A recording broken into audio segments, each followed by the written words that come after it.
Tila kaliwat kanan ang mga naitatalang karahasan sa loob mismo ng eskwelahan.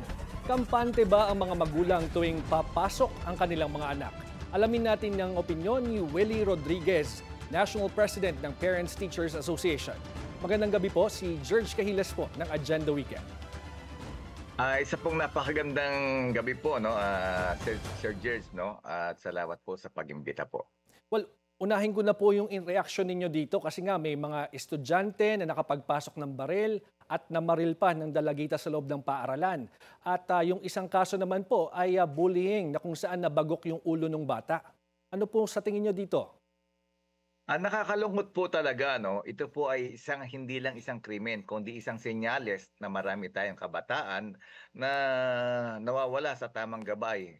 Mhm. Ang suspect nga dito sa pamamaril ay isang estudyanteng dropout, at ngayon ay nasa edad na siya na walang direktang koneksyon sa paaralan kapag nawala ang edukasyon at gabay, at mas mataas ang panganib at maling impluwensya ng desisyon. Mhm. Sa nangyayari naman po sa eskwelahan, ang bullying po, yung away na po yan, kung makikita po natin, dapat po talaga na ilalagay po sa social media, no? Mhm. Kasi nga po, lagi po nakatago yan. Buti na lang po, meron po tayong mga social media na ganyan at naibibigay kaagad, napaparating po natin sa central office, no?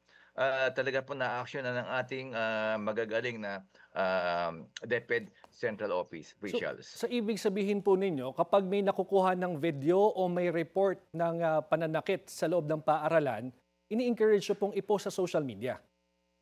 Yes po, no? Mhm. Kasi nga po, for so many years, talaga pong itinatago yan, ano? For example nga po dito, no? Sa San Jose del Monte, 5 years, no? Ago, nabuntis po yung bata. Mhm. Ah, ngayon, gumawa na naman po ng kalokohan yung teacher after 5 years. So buti na lang naparating namin sa central office at bila pong ma-action ngayon, meron na pong desisyon, ano? After 5 years, no? At talaga pong itinatago yan ng ating mga eskwelahan, ng ating mga division office, Mhm. dahil nga po, no, tawag dito, para po sa mga points.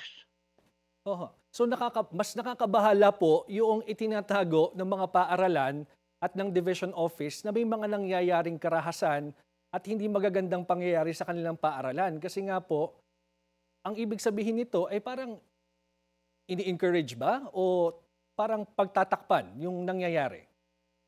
Yes po, no, marami pong kaso sa ating mga DepEd official na talagang kinasuhan namin at nireklamo namin.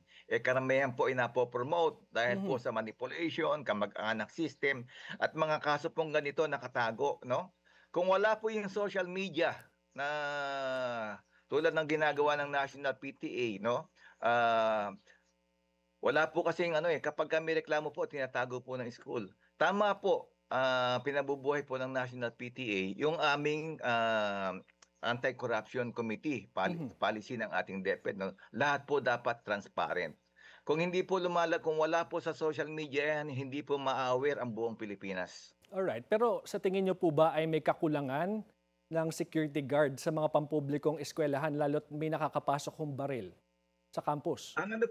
Ang solusyon po dito, hindi po yung security guard, ano Mhm. po. We need to empower our PTA, no? Bigyan sila ng tamang gabay, no? Paano po ang masosolusyonan ng ganitong problema? Kasi nga po marami na pong trabaho ang ating mga teacher, no? At ang panukala po naman ng ating mga mambabatas na lagyan po ng metal detector, imposible po 'yan maski po sa airport. Mayroon po mga balang nakakapasok.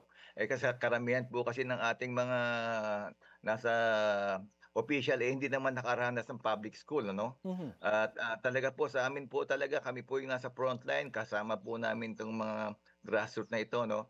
So ang ano po dito talaga is we need, no, the collaboration between barangay, no? Mhm.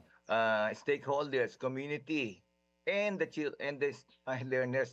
Dapat po diyan talaga pong palakasin to help our teachers, our school. Dapat po, no, empower the PTA. Ang PTA po kasi, no, 12 years po silang andyan. Minsan naabot ng 20 years kapag kaapat ang anak. Ang Mhm. ginagawa po kasi sa PTA, puro paniningil, puro pera, no? And we need now national PTA at ang ating operations ng DepEd, si ating mga magagaling na regional director, talaga pong nagpupursige, para po maayos ang mga problemang ito. But So Willie, sana po can you clarify, ano yung empowerment na gusto nyong mangyari? Ano ba ang kayang gawin dapat ng PTA para makontrol itong ganitong klaseng mga pangyayari? okay, ano po makikita po natin dito paglabas po ng school dapat po meron po kaagad na, ah, ah duty ang isang parents maski hindi siya parents Mhm. at mag-aaral yan between the community kapag may nakita po silang ganyan, may nakita pong, mga batang, dapat sumbungan. Hindi po itinatago ng school, dapat po yan Hmm. nakalabas. Lahat po kasi ng reklamo sa school, ayaw pong ipalabas. Mhm. So dapat po involve ang barangay diyan, so para masolusyunan. Kasi nga maigi po ang pagkakaroon ng social media ng ganito, naire-report po lahat at nagkakaroon tayo ng monitoring system, nalalaman po ng ating opisyal, ng ating presidente kung ano po yung nangyayari sa mga eskwelahan. Kumbaga po, parang may help desk na tinatauhan ng miyembro ng PTA.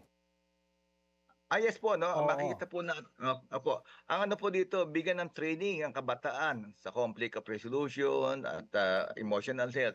Kapag may problema dapat